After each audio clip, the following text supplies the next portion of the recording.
Funding for Louisiana Legends is brought to you by Roy O. Martin, known for its honesty, excellence, stewardship, and respect for the land. A devotion to these values has allowed Roy O. Martin to celebrate 90 years building a better Louisiana. And Louisiana Healthcare Connections, dedicated to delivering quality healthcare throughout Louisiana. Get healthy and stay healthy. For you, your family, your health. Additional funding is provided by the Foundation for Excellence in Louisiana Public Broadcasting.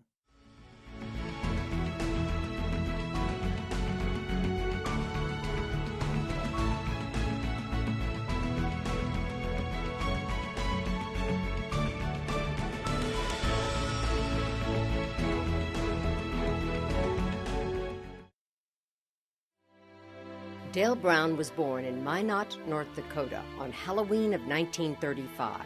It was a frightening start. Dale's father abandoned his mother Agnes 2 days before he was born. Dale Brown grew up in poverty during the Depression era, but he excelled in athletics. During his senior year at St. Leo's High School, he posted the highest scoring average in state basketball history. Dale would later say, "The first good self-image I had was in sports." Dale started from nothing, and his personality and his inner drive made him successful. I think he would have been successful no matter what Dale Brown decided to do. Dale Brown attended Minot State Teachers College in 1953. He excelled as a three-sports star in football, basketball, and track. And Dale is the only 12-time letterman in school history. He also met his wife Vonnie in college, who was a cheerleader and runner-up Miss North Dakota. After graduating in 1957, Brown pursued his career in coaching. In 1966, he headed to Utah State University for 5 seasons as an assistant coach. 5 years later, he moved on to the coaching staff at Washington State University. And then in 1972, Dale Brown took over a struggling men's basketball program at LSU. Over the next quarter century, Brown would become the winningest basketball coach in LSU history. That success started with relentless recruiting. He's a very good talker. He can talk a mile a minute. Rudy Macklin was the first All-American of the Dale Brown coaching era. My parents loved him instantly. A lot of coaches came to the house, but he was the one they just really gravitated to, and they sat down and told old stories about how they grew up hard and how to walk 4 miles to school and have enough to eat, that kind of stuff. And I had no story of my own, so I'm just sitting there listening to all the three of him. I'm like, okay, am I involved in this? He's the best. He's just one of those people that anytime you walk into a room, there's no strangers. When you're around him, you don't think that there's anyone that he hadn't met before. But he made one key phrase to me that no other coach made before. He said, Rudy, if you go to those other big-time basketball programs, they will do well whether you go or not. He said, but if you come to LSU, you can always say you built something. During the Macklin days, LSU returned to the Final Four. The Tigers were packing the PMAC, and an exciting new era was born. I said, I'm going to follow this man, And I did. And it was everything he said it was going to be. And so. Dale Brown, LSU's Billy Graham in sneakers. Dick Vitale said they called him the preacher man. In my opinion, if Dale had decided to be a preacher, he could have been a preacher. Coach Brown is known for his competitive fire and motivational skills that could convince his players to practically walk on water. In 1986, his Tigers stunned the college basketball world when he took a Cinderella team into the Final Four. Brown coached 3 first-team All-Americans in Rudy Macklin, Chris Jackson, and Shaquille O'Neal. Throughout his tenure at LSU, throughout the ups and downs, Coach Brown did more than develop great basketball players. One of the big things he talked about is you've been spiritual. He wanted to help you grow in those areas. He wanted to make sure that we grew in 4 areas as a basketball player, spiritually, socially, and academically, as well as athletically. Coach told me and my parents when he was recruiting me that he wanted to make sure that he was an extension of our home. He wanted to be that father figure. that meant something to me. It meant something to our parents, and he never shied away from that. And for me personally, that's how I am with our basketball team. I want to be an extension of their home. I want to be that extended father for them. I want to help them continue to grow in those areas as well. So I took those things from Coach Brown. He's honest to a fault, and I think that you tell a guy you can do it, you can do it, you can do it long enough, the kid, just like I did, you start believing it, you know? Climbing the Matterhorn, you name it, whatever it was, he just had unbelievable energy, and that was every day. That's who he is. If you say you're going to do a certain thing, you better do it. That's Dale Brown. All my boardroom skills I use in meetings revolves around teamwork. That's Dale Brown. And the greatest potential in me is we. That's Dale Brown. It's not about the destination, it's about the journey. And that journey, man, is just memorable. And the memories that just play over and over in your mind, you know, even to this day. Hello and welcome to LPB's Louisiana Legends. This series gives us the opportunity to honor people who have made great contributions to our state. I'm Beth Courtney, and you've just seen a short biography of Dale Brown, who for 25 years worked this court as the LSU basketball coach. Well, Dale, it's great to be here at the Assembly Center with you, and you did so much to turn LSU from being just a one-sport school, football, to basketball being a king. But what was it like when you first were here coaching? The very first week we got here, I hired my assistant. We walked on this side, out on the track side, and we looked up at this building, and I said, wow, can you believe this Taj Mahal, which it really was a Taj Mahal at that time. It's been improved quite a bit right now. And it was a tremendous obligation that Carl Maddox, the athletic director, hired a no-name guy from North Dakota to take over this job. I was excited. I was invigorated to do it. I was intent that I would do it and do it honorably. And it took some time, but we got it done. Well, certainly. You were Coach of the Year, national coach twice. Just in this past year, you've been inducted to all kinds of halls of fame. Certainly, this is a time you can look back with great pride. But when you were born in, and lived in the Northwest, though, did you ever think you'd end up in Louisiana? No, I never did. In fact, it was probably one of the last places. I had a different opinion of the Deep South because of what we saw with the media. But when I came down for the interview and started to recruit here, I recognized the effervescent people and the loving people and the beautiful campus and everything. Just the state in general, we fell in love with it instantly. And 42 years later, 42 years later, we're still here. Well, Vonnie, your lovely wife, she has a very distinguished career as well, right? She sure does. And she enjoyed it here.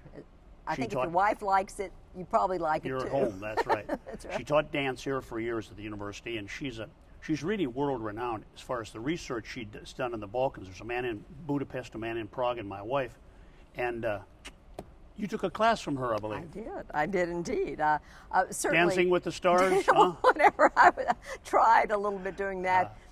I so admired one of the things about you that all people can enjoy is you are a world-class motivator. Have you always been like this? When you were a youngster, were you always optimistic? I think the answer would be yes. And that may startle some people because I grew up in stark poverty with no father, a mother on welfare, lived in a one-room apartment of a bar and a hardware store, and the whole litany of playing the harp here, whatever you want to say. But I always was optimistic. For some reason, it was in my genes, and I don't know why, because nobody stimulated me to be that way, but I guess I thought I had to make a decision. And I learned as a young boy, if you're looking for a helping hand, look at the end of your arm. That's where you got to get started. You can't blame anybody. You can't walk around with a chip on your shoulder. And I think, Beth, where I probably really got that more than anything, I had an inferiority complex. Had clothes that smelled of mothballs. They bought at the rummage sale, no daddy in the house and living in an apartment. A terrible situation. But I remember one time an ex-coach had put his arm around me and he said, you got to get a chip off your shoulder. Just because you don't have a dad and you're poor, he said, do you realize God never makes any junk? You can be anything you want to be. Wow. I walked up the stairs and went to class and I thought, wow. And he told me, by the way, I love you, man. And slapped me in the back of the head. And when he left, I thought, that's the first time a man ever told me he loved me. So I would say he was a major catalyst for me being optimistic. It sounds like you've taken his advice and then tried to use that in your career, certainly with the basketball gentleman that you coached. The same attitude, right? Loving them, so. motivating them. Sports to me was a father substitute, gave me the first good self-image of myself, taught me discipline, got me an education, taught me teamwork, and so I wanted to give back to people that. Now in Division I basketball or football or any other sport, win and the greed that's involved, but I never ever put that ahead. I always thought, hey, if I don't get the job done doing it my way, I can always go back to North Dakota, and a little old school I started at on the Canadian border, 700 people in town, 100 people in high school, teach 5 subjects, be a principal, teach driver's education, and coach 3 subjects. So I was always liberated to do it the way that I thought was the right way. And I looked back at 160 players that played for us here in this Assembly Center, and I really have to say, I loved every one of them. Were they all easy?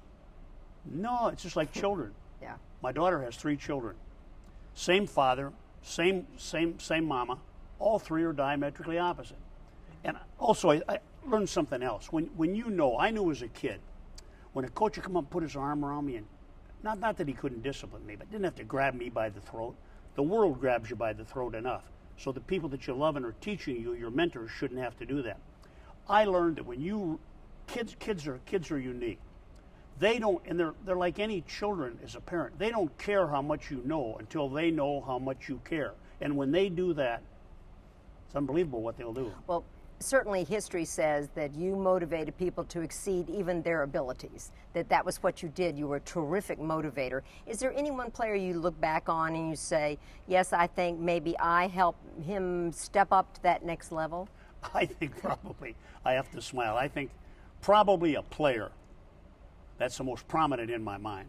We had 3 centers, 2 7-footers and a 6'8" center. We lost all 3 of them, 1 in injury, 1 in suspension, 1 ineligible. Where were we going to go for a center? So I sat there and pondered it, and I thought, there's one guy I know that's got a big heart. His name is Ricky Blanton. I'm going to call him in the office. In this building, I called him in, I said, Ricky, we got our backs to the wall. We don't have any centers. So you're going to play center. Beth, I can still see him. His eyes were just like saucers. He said, what? And I said, you're going to play center. I really believe, Ricky, I honestly believe from the bottom of my foot to the top of my head, you can do it. Because you got courage, you're smart, you're a team player. Man, when he left, I was even wondering, wow, can he really do it? Years later, we're at lunch, sitting talking. I said, Ricky, what you did is unbelievable. You led us, you and Don Redden and that team, you led us to a Final Four. And I said, on your back, you'd never played center in your life. He'd never had played his back to the basket, and ever. I said, how did you ever do it?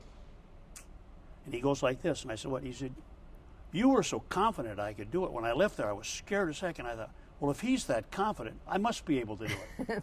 So the French call it idée fixe. If you put something in your mind, and not just wish it, will it. He willed it. Well, certainly, so you willed it for him, but you've had other players like Shaq, Shaquille O'Neal, who just looking at him, you would think he's bound to be good. How did you first come across him and recruit him?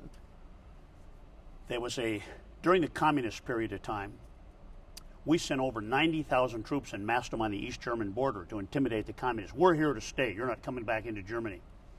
In this side, West Germany. And the federal government got a hold of me and asked me if I would speak to the troops. So I started in southern Germany, worked my way up to a little place called Wildflecken, which is in the mountains up in northern Germany, where historically, when Europe's invaded Germany, that's where they came through. We had a cracked armor division. I finished my lecture, I'm packing the bag, I get a tap on the shoulder, and I turn around. Here's a nice-looking guy, about 6'9", 250, and he stuttered. Coach Brown, he said, I'll be trying out for the team. While he's talking, I'm looking at him. Clean tennis shoes, khakis, pressed, nice clean polo shirt. And he said, I can't dunk a ball. And I run him down the court about 3-4 times, and Coach Brown, my lower extremities tire so early. Easy. What can I do? So I said, do you have a weight room in here? No, we don't. And I said, well, I'll show you some things you can do non-resistant. So I showed him. I went and got a pen and a piece of paper. What do I do, soldier? When I get back to LSU, I'll send you our weight training program. I said, how long you been in service, soldier? And he goes like this, Coach Brown, Coach Brown. He comes and says, I'm not in service. I'm only 13 years old. What? I looked at him, what size shoe do you have? He said, size 17. Well, what are you doing here, Shaquille? He said, my dad's a career military man. My next question, being the Rhodes Scholar I am, where's your dad? He said, he's in the sauna. I said, I'd like to meet him. We go to the sauna. Just as I'm putting my hand on the door to open, a burly-chested, profusely sweating with a military green towel around his neck come out. He said, that's my dad. I walked over and I gave him my card, Beth. I said, I'm Dale Brown. I'm the basketball coach at LSU. And almost with disdain, Beth, he looks over the top of the card like this. Hasn't said anything to me. And about a minute into my lecture, Coach Brown, excuse me, I don't want to be rude. This is all fine and good, this basketball. But can I say something to you? I said, certainly, Sergeant. He said, it's time that blacks develop intellectualism so they can be presidents of corporations instead of janitors. They can be generals in the Army instead of a sergeant like me. If you're interested in my son's intellect, and he does develop, then we might be interested. Well, now, a lot of people, oh, that'd intimidate them. I left there thinking, that's exactly my philosophy. If he develops, we'll have a good chance of getting him. So I wrote to him weekly, and all these years later, we're still in contact. Beautiful young man. And he finished his degree and got another one, right? He has a master's and a doctor degree. Right. So he's no longer Shaq, he's Dr. Shaq. Dr. Shaq. And by the way, he's one of the most benevolent people I've ever met in my life. And he does so many things, so many beautiful things that nobody really knows about. He doesn't have a trumpet sounding what I'm doing. That's a wonderful thing. He's a beautiful young man. So these are all very different children, as you say. Sure as they played for you. One of your outstanding stars had Tourette syndrome, right? Mahmoud Abdul Rauf, Chris Jackson. Right. It's a neurological disorder, and it's very, very tough. Right. And how he ever played basketball, I don't. And another great All-American. The leading. Now, this building, by the way, it's kind of interesting. Pete Maravich Assembly Center. You look around here. The leading scorer in the history of basketball is Pete Maravich. He was leading scorer as a senior, junior, and sophomore. Couldn't play as a freshman. The leading scorer in the history of basketball in this country as a freshman is Chris Jackson. Wow. So the leading scorers in the history of basketball in all 4 grades, LSU basketball. Fascinating. And your third All-American, Rudy Macklin, who we interviewed him, and he has taken all your motivational remarks to heart, hasn't he? Hasn't he? He's a sweetheart. He, first of all, he came from a very good home to start out with. His mother and dad were beautiful people. He was a great player. He also now, here he is. The chances of us getting him were about 1 in a billion. Kentucky and Louisville wanted him. Now here's little old LSU, a no-name school in basketball compared to them. He chose to come here, and he still has a great career. Well, he says that you must have had a real knack of talking to parents as you told us these stories, because his parents really liked you as well. Was that one of the things when you're recruiting, is to be able to talk to the family? I think it was key, and I learned that as a young boy. I was waiting up for my mother to come home from babysitting one night. She came in. We had one chair, a rocker. She pulled up the footstool and told me to sit in the rocker. And she said, son, I want to tell you something. I'm embarrassed to tell you this, but you should learn this. I was 10, 11, or 12. And what I did that night, that's what I did when I work with people. She said, when I go babysit for these big shots, I'm so embarrassed. She said, I'm afraid they're going to look at my old dress I got on and smell the mothballs. It's a rummage sale dress. They're going to ask me my education. What's your husband do? And we live in this little old crummy apartment house. She said, so what I do, son, and I don't want you to do this. She said, I go look up big words in the dictionary.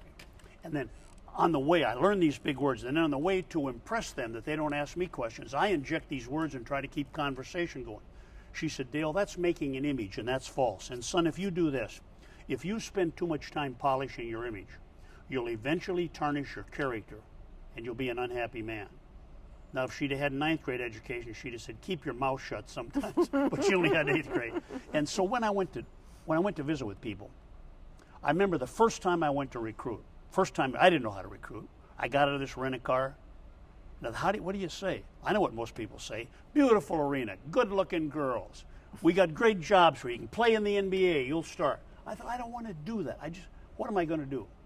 I walked into the house, and not knowing the time the mom came and opened the door, I didn't know what I was going to say. When I sat down, I said, Mrs. Courtney, I know your son is being courted by a lot of people.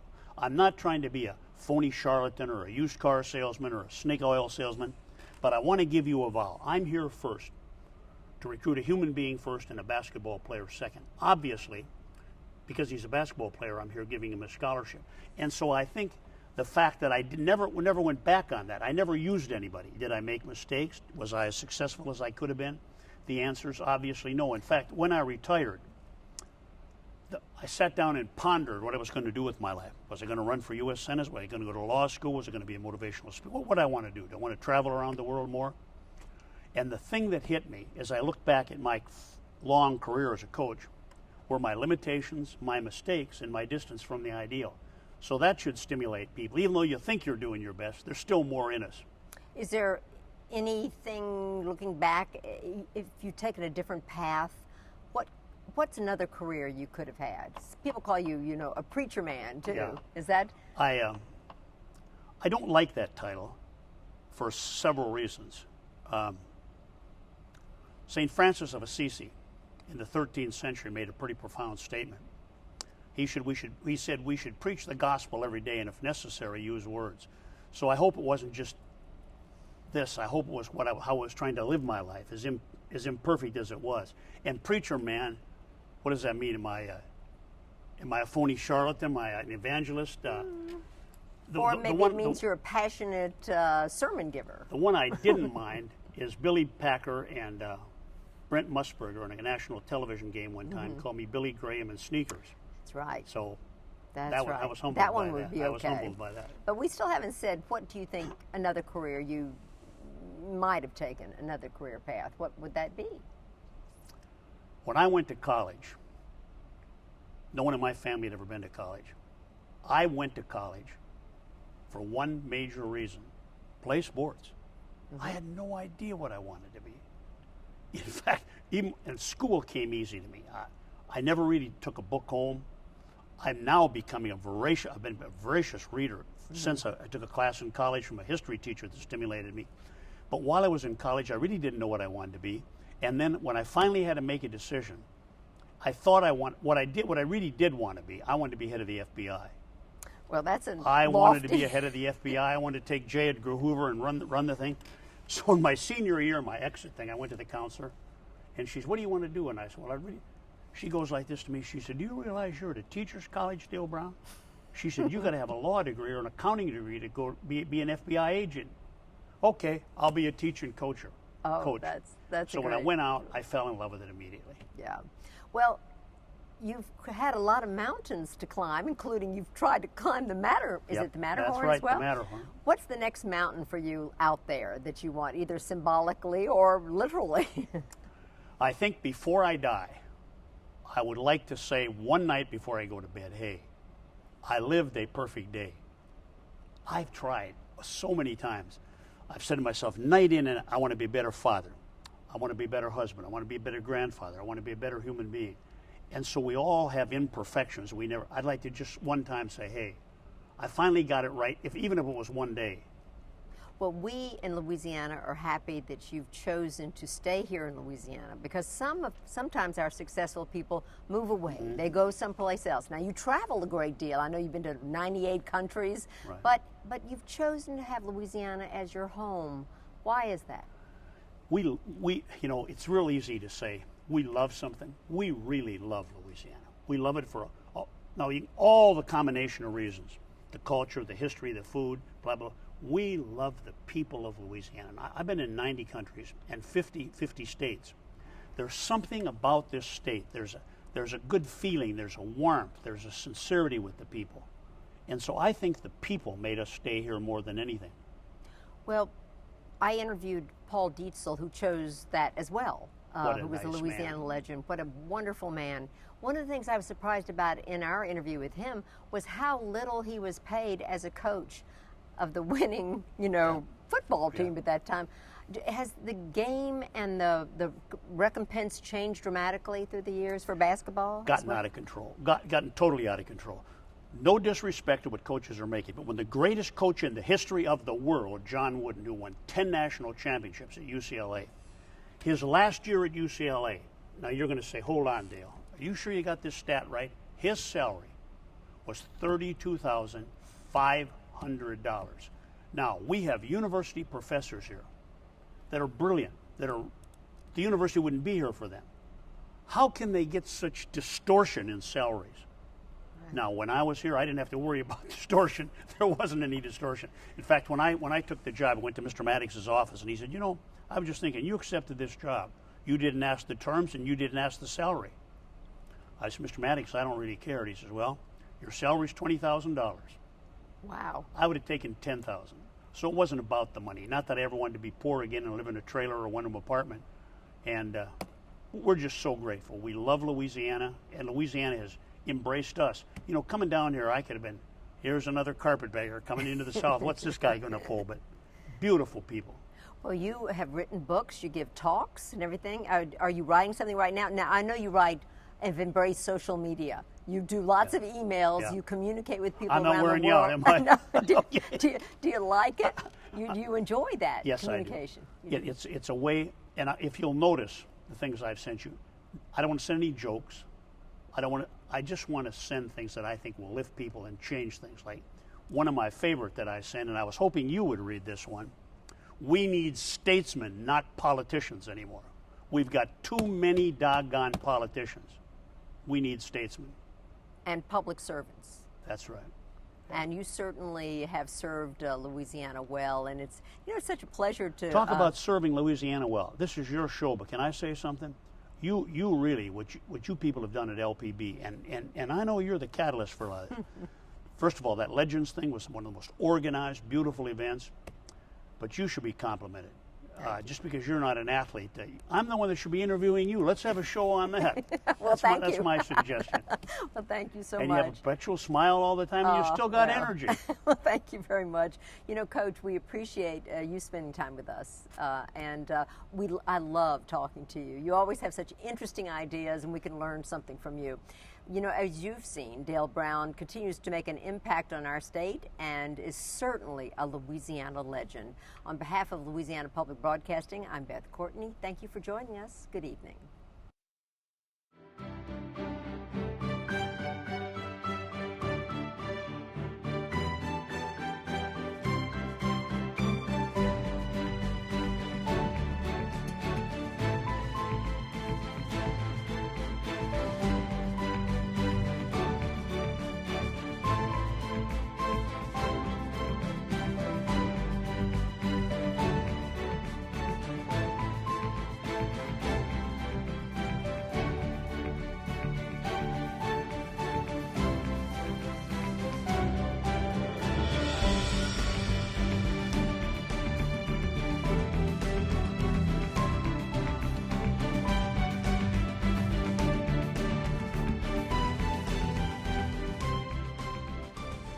For a copy of this program, call 1-800-973-7246 or go online to www.lpb.org. Funding for Louisiana Legends is brought to you by Roy O. Martin, known for its honesty, excellence, stewardship, and respect for the land. A devotion to these values has allowed Roy O. Martin to celebrate 90 years building a better Louisiana.